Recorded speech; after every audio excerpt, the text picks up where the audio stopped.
Bom dia a todos. Em primeiro lugar, eu queria agradecer o convite da BDF, na pessoa do Daniel, nosso chair. É um prazer enorme estar aqui. Na verdade, é uma alegria muito grande fazer parte da BDF, que, na minha humilde opinião, representa assim, os estudos tributários de uma forma ímpar, né? Uma instituição cujo a seriedade, o comprometimento, a forma como ela é gerida pelo Gustavo. Então, é uma alegria muito grande fazer parte da BDF, estar aqui hoje. Diferentemente do Daniel, sou paulistana, mas tenho o privilégio de morar no Rio, viu, Daniel? Então, muito bom estar aqui em casa falando para vocês.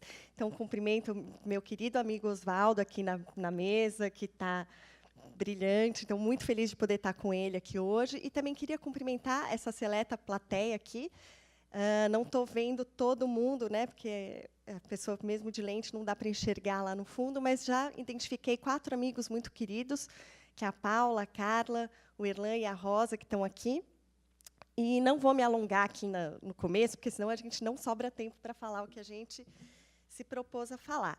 Esse tema dos conflitos de competência, ele é mais ou menos como aqueles conflitos do Oriente Médio. Parece que eles nunca se resolvem, né? E o que acontece? A gente vê pelas mudanças, aí, inovações tecnológicas, dos serviços, do comércio e tudo, que a gente sempre vai ter novidade e lugar comum, todo mundo sabe, a legislação, a regulamentação não acompanha a evolução no campo dos fatos. Então, até para não ficar repetitivo, o Oswaldo e o Antônio vão falar bastante sobre o software, sobre outras questões, conceitos de industrialização por encomenda, o que é prestação de serviço, as próprias normas de competência da Constituição. Eu vou trazer alguma coisa um pouco mais dinâmica para a gente pensar juntos, já que um ambiente como esse, como um congresso, é muito mais para a gente refletir junto. Ninguém vai sair daqui com respostas prontas, né, do que qualquer outro propósito. Bem, pegando um pouco do segmento de serviços e varejo, tá? A gente tem conceitos que alguns já estão familiarizados, outros não, de serviços multicanais e omnichannel. Afinal de contas, que todos eles envolvem tecnologia, obviamente. Aliás, hoje em dia a gente não vive sem tecnologia, né? Então, como é que a gente entra nesse contexto? A gente vive aí uma revolução tecnológica, uma revolução relacional. Hoje em dia, a forma com que a gente se relaciona entre as pessoas, com o mundo que a gente trabalha, tudo depende da informática. Estamos todos conectados, né? Eu até digo assim, às vezes eu falo, gente, com a minha idade eu já não tenho mais memória. Será que está acontecendo, né? Estou ficando velho. Não é? A gente recebe uma avalanche de informações o tempo todo. É o WhatsApp apitando. Você está na reunião, é mensagem, notificação de WhatsApp, de Instagram, etc. E é efetivamente o que a gente vive. E aí, como é que fica a tributação de tudo isso? Né? Qual que é esse novo mundo de possibilidades? Né? Como é que está o Customer Relationship Management? Né? Hoje em dia, é aquela propaganda do iFood, a pessoa não quer mais falar com o call center. Né? Aqui no Rio, a gente não tem ainda o PROCON, que você pode cadastrar, como em São Paulo, o número para não receber essas chamadas. Você tem vendas à distância presenciais. Como é que está esse cenário hoje? A gente vê, né, que as vendas à distância cresceram muito, porque o consumidor brasileiro criou confiabilidade nessa forma de adquirir mercadorias. Isso gerou o quê? Até alteração da sistemática do ICMS, que hoje é dividido entre o estado de origem e destino. Mas será que esse movimento é contínuo? Será que já não existe uma onda contrária? Existe. Né? Tem empresas, startups, tem a Neomode, tem teses da professora Fabiola, que é minha colega no IBMEC, mas de outra área, já traz um pouco disso, de defender os estoques físicos das lojas, né, uma descentralização maior. E como é que a gente traz isso tudo para o âmbito do ICMS, do IPI e do ISS? A gente tem conceitos, a gente tem o live marketing, que é o que acontece na hora. Será que o live marketing é um streaming? O que ele é? Será que eu tenho que tributar? De qual forma? Classificação fiscal. Então, tudo isso para dizer para vocês que, hoje, a gente tem conflitos de competência, né, A gente fala não só entre ICMS e ISS, pessoas tributantes diferentes. A gente tem conflitos de classificação fiscal dentro do próprio imposto, a gente tem guerra fiscal entre os municípios, entre os estados. Então, estou tentando trazer uma visão assim, não só do conflito de competência constitucional que as pessoas entes tributantes podem tributar. E aí, só para dar um pano de fundo, muito brevemente, o que é a multicanalidade? Né? É um serviço de gestão de relacionamentos, ou outros, mas trazendo um pouco para o CRM, tá? Por vários canais de comunicação. Então, a gente já tem um código hoje aqui no Rio de Janeiro, a primeira prefeitura do Brasil, mais de 5.000 municípios, né, que já se atentou para essa realidade, tem um código específico aí do atendimento para o cliente. E aí, quando a gente começa a pensar nesse atendimento por várias tecnologias, e são discussões antigas, né, o que prepondera? É o atendimento, né, o CRM, ou é a finalidade que o CRM vai atingir? Então, por exemplo, um serviço de cobrança. Né, eu já vi casos de prefeituras, por exemplo, Belo Horizonte, entender que um serviço era, na verdade, de teleatendimento, era cobrança e não teleatendimento. Então, a gente tem esses conflitos dentro do próprio imposto e fora do imposto. Seguindo para o Omnichannel, o que é um Omnichannel? O Omnichannel ainda é um pouco incipiente no Brasil, mas já está crescendo, tem muitas startups investindo nisso, né, que é você conseguir manter aquela jornada de compra do shopper por vários canais sem perder. Então, por exemplo, vou dar um exemplo aqui. Liga na NET para reclamar, né? Quem aqui já não ligou na NET? Espero que não tenha ninguém da NET na plateia. Né? Você fala, pô, mas cai a linha. Por que cai a linha? Eu vou contar um truque para vocês. Às vezes o operador derruba porque ele tem meta de manter o cliente. O cliente quer sair, parar de contratar, ele fala, meu Deus, eu sou da retenção, eu tenho que manter esse cliente, derruba a linha. Aí você fica naquele humor ótimo e tem que ligar e explicar tudo de novo. Não, gente. No Omnichannel isso não vai acontecer, porque você é rastreado. Né? Então, assim, o mundo mudou muito. Não tem aquele negócio, você pesquisa passagem aérea, você abre o computador, vem 1000 cookies, passagem aérea, promoção.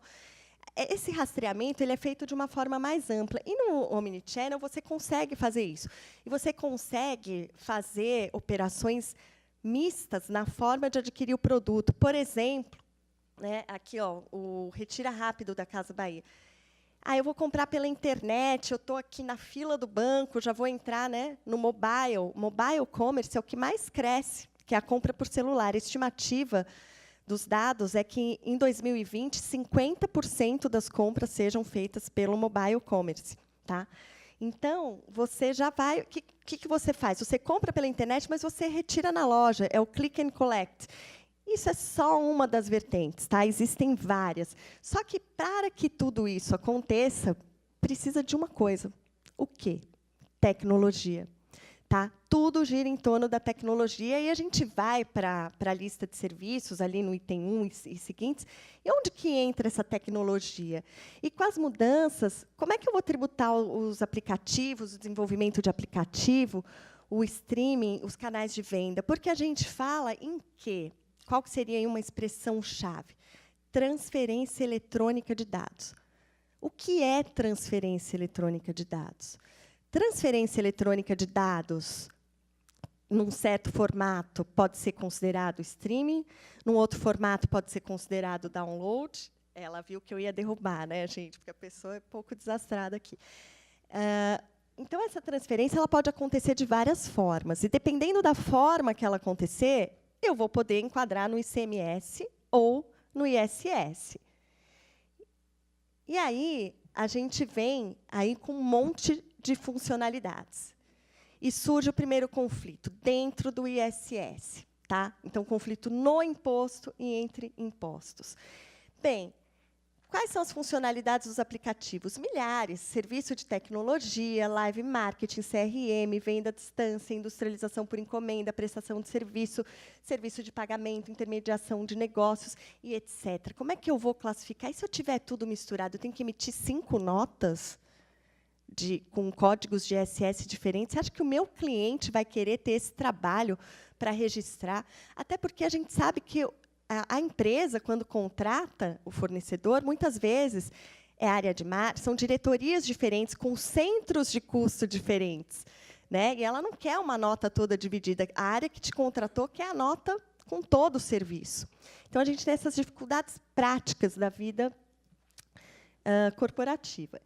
E aí, um exemplo aqui bem interessante sobre o ISS, que não tem no Brasil ainda, que é o Future Proof Retail, que é um software que eu não vejo a hora que chegue no Brasil, gente, porque você vai lá, você baixa o aplicativo, você entra, por exemplo, a gente vai no mercado, se bem que o mercado Zona Sul já evoluiu, né? Agora a gente já tem aquele caixa que você lê lá o código de barras, não precisa ficar na fila, eu adoro. Eu vi isso há uns anos atrás em Israel, aí quando chegou no Brasil, eu fiquei encantada, quando chegou eu já adorei. Mas vamos lá, eu vou com o meu celular, pego os produtos, clico nos códigos de barra, tá? Ele lê tudo isso, e aí eu vou embora da loja sem nem precisar nem nesse caixa do Zona Sul. Então, se eu não encontro um produto, eu posso pôr aqui em disponibilidade, eu posso ter um cadastro que eu vou ter um cupom de desconto automaticamente, e é o free checkout. Eu saio sem pagar a conta, porque já tem o pagamento no meu celular. Tá? Fica assim uma luzinha verde, você vai embora, é maravilhoso. Agora, isso aqui é uma tecnologia. Será que ele é um software acabado ou ele é customizado? E aí, será que, quando ele é customizado, eu posso ter uma industrialização? Será que esse software é mercadoria, ICMS, ou não? Então, já surgem aí algumas questões de como ele vai ser tributado, pelo ISS, desenvolvimento de software, ou pelo ICMS, quando eu faço esse download e instalo na minha loja. Quando chegar, a gente descobre, né? Bem, e aí a questão do software customizável, que os outros colegas vão desenvolver um pouco mais com vocês, mas é só para a gente trazer, aterrissar aqui para o conflito entre impostos, ICMS e ISS. Tá? E aí, como é que fica? A questão tem uma linha do tempo aqui, vem sendo discutida, primeiro processo no STF, de 1994, tá? Nós estamos em 2019, e a gente tem aí um resumo para vocês. Como é que eu estou de tempo, hein, gente? Eu não trouxe o celular para controlar. Ah, tá. Então, ainda não. Quando chegar o cartão amarelo, né, que é os 5 minutos, depois chega. Será que vai acontecer comigo, Léo? Vai vir o cartão amarelo, depois o cartão vermelho. Sai, né? Vamos lá. Sim, ó, cartão amarelo chegou, gente.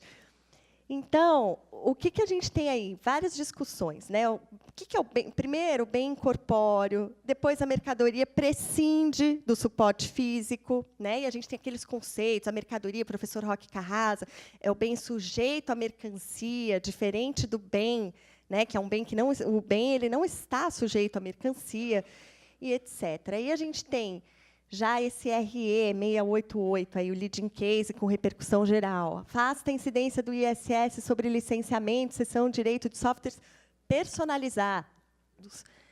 E aí, assim por diante, eu não quero invadir aí a palestra dos colegas, mas visa afastar a incidência dos softwares.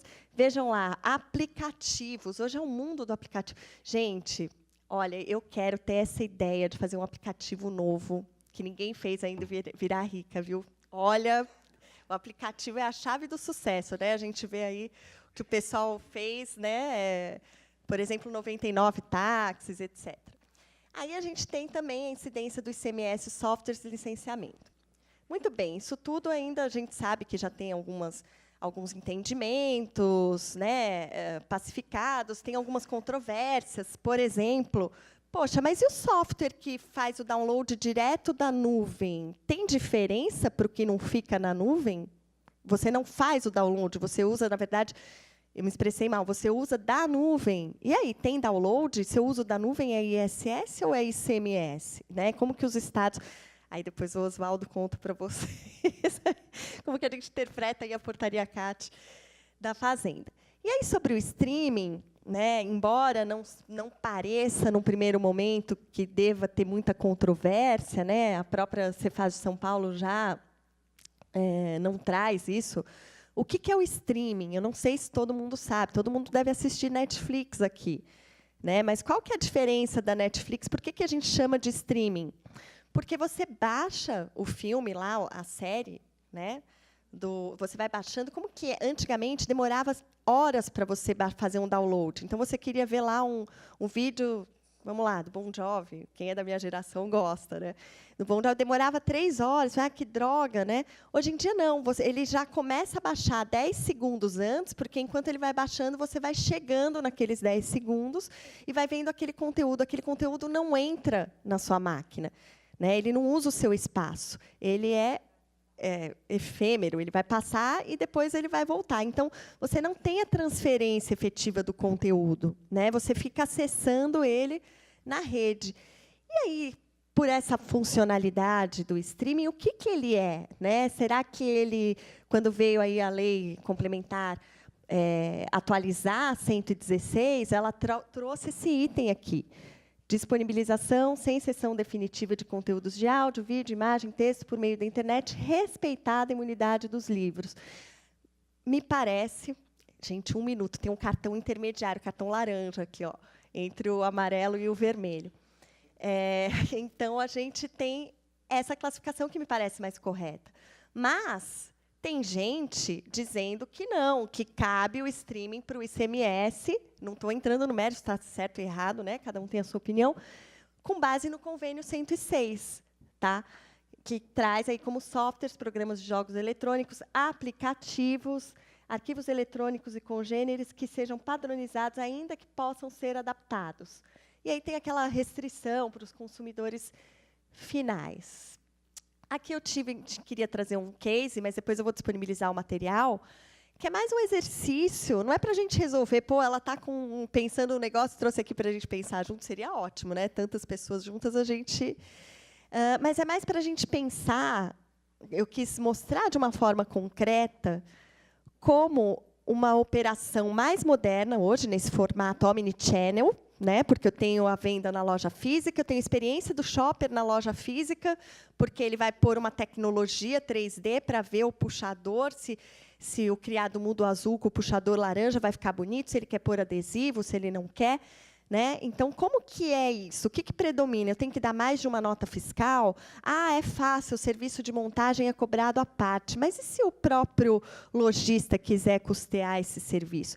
E aqui a gente está pensando numa forma um pouco mais ampla, né? A ideia não é ficar fazendo exercício aqui, obviamente, é só mostrar para vocês como, com essas novas tecnologias, como esse mix de serviços e vendas, essa inovação tecnológica do varejo e no omnichannel, ela pode desencadear milhares de questões tributárias.